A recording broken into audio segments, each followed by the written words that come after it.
Can you talk to why when life insurance and or annuities, but we talked mainly about life insurance, when it's set up and used properly, how it can be a game changer, or the why behind it being an amazing asset, that if you could like get someone to get this one concept about life insurance, like when set up and used properly, like what would you try to get across? Because again, the reason people use these gimmicks and illustrations is we just are horrible at communicating, and it's their only way, and they justify it by they saying it's the only way to get people insured. So it's like, on one hand, I believe like our core mission here when it comes to life insurance is everyone that is insurable should be insured. Right. But then it's like, how do we articulate a message that 30 years from now we're proud of instead of like hiding from? Hiding from is such a good way to put it. We have nothing to be ashamed of. Our products are fantastic. We don't need to make stuff up to sell life insurance. So I see people making the same argument, like we just need to get people insured, so we'll tell them whatever we need to tell them. That's not the case. The more people understand about our products, my view is the more people understand, the more they see the power of it and they see where it fits. So I don't have the perfect pitch, right? Because I'm not an insurance sales guy. But for me as a product person, spending 15 years digging into these products and becoming more and more and more and more confident in the stability and the quality of what we have to offer. My view is really kind of twofold. Number one is there is no substitute for life insurance, period. If you want a death benefit to be paid when you die, there is no substitute. And so really, this is a medicine, right? And everybody's got the sickness because everybody's going to die.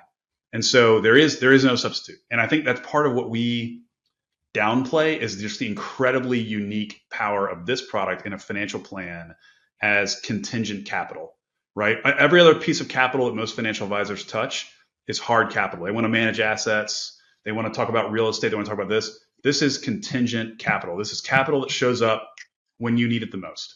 And where I think that's powerful is obviously income replacement on kind of the lower end of the market for families. I mean, you can go to Life Happens and look at all the stories about people who die and life insurance. But we all know situations like this where life insurance, I know a guy whose wife died 3 or 4 years ago here in town, and he had 4 kids, and he lives off of his life insurance proceeds. And he had a great job, but he quit to parent his kids. And that would not have been possible without life insurance. It's an incredible, my mom died 5 years ago, and her life insurance went to go endow scholarships at a local college here. And so there's just incredible things that life insurance does to leave a legacy and to protect a legacy that nothing else does.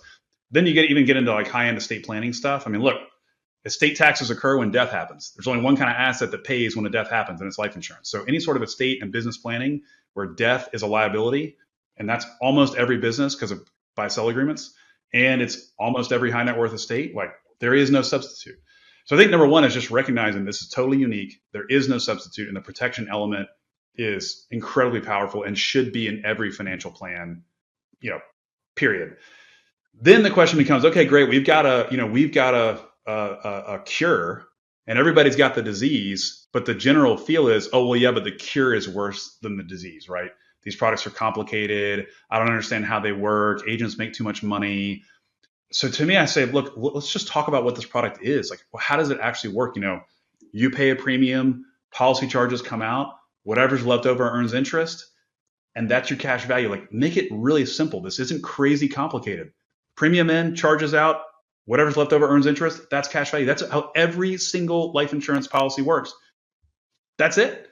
And so making it really, really simple, really straightforward. And I think once people understand, okay, that's how it works, then you can start talking about it as an asset class. What does an insurance company do when they take your money? Well, they go and invest it in a very diversified pool of assets. And crucially, they post their capital against your policy so that even if the assets lose value, even if the market value goes down, they're posting capital on your behalf so that your account value only goes up in a whole life context, right? So as an asset class, you're getting the benefit of this broad, diversified portfolio, and you're getting protection, and you're getting guaranteed growth because the carrier is posting capital. Now you got to pay them to post the capital, right? So your returns may be a little bit lower or whatever, but you're getting stability in a way that you don't get in any other asset class. And that really is the power of permanent insurance. So I kind of, at the end of all my presentations, there's like a throwaway slide that I've realized is not a throwaway slide because people always kind of grab it and screenshot it and copy it. And it's 3 boxes. It says, what always endures in life insurance. So forget the whole investment conversation and illustration conversation. What always endures? And so really what makes life insurance unique in a way that persists across all product types, across all time? And it's we do 3 things. We protect families, we preserve capital, we provide stability. That's it. And by the way, we do it in ways that are entirely unique in each one of these categories. And so there is no substitute. And that's the way I talk about it. I own a ton of this stuff. I mean, look, yeah, I spend a ton of money every year in life insurance, and my wife has no idea really why. She trusts me, hopefully, but I put my money where my mouth is. I mean, to me, I save, I have a qualified plan. I have 529s. Everything left over goes into life insurance, and everything that doesn't go into life insurance spills into my brokerage account. I put my money where my mouth is on it. And this is a whole nother episode. So I guess tell me if I'm on the right track. Everyone knows like diversification is really key in a portfolio. And a lot of times people are like the 60-40 bond, concept.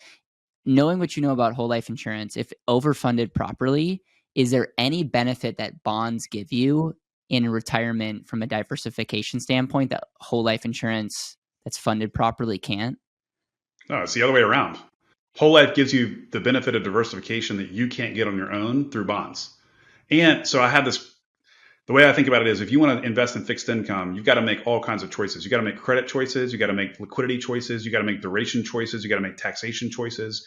You got to make complexity choices. It's actually really hard to invest in fixed income. Everyone's like, oh, just do a 60-40 allocation. Well, great. What's that 40% going to look like?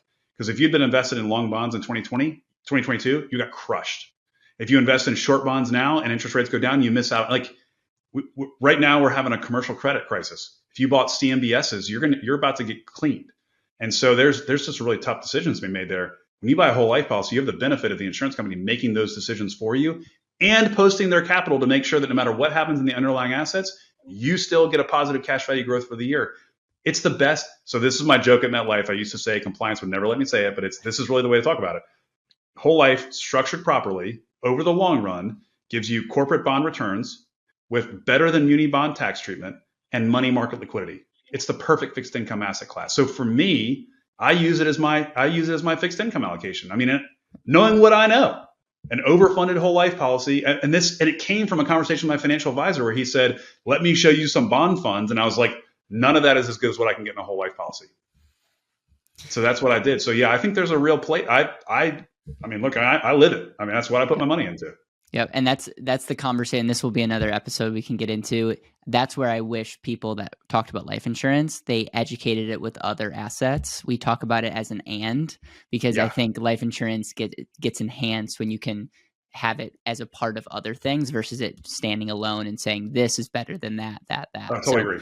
I pair it with an equity allocation, right? So I let my money manager manage my equities, and I do the fixed income and whole life, and they fit. And I have a VUL too, by the way, because I think there's a real play there. So that's how I kind of stack it up. And I have long-term care, which, I mean, don't forget, like hybrid long-term care is real. My wife and I both have hybrid long-term care policies. That's another great sort of angle on this. It's not just death benefits. It can also be other benefits that come along for the ride, long-term care being one. So I'm a big believer in that too.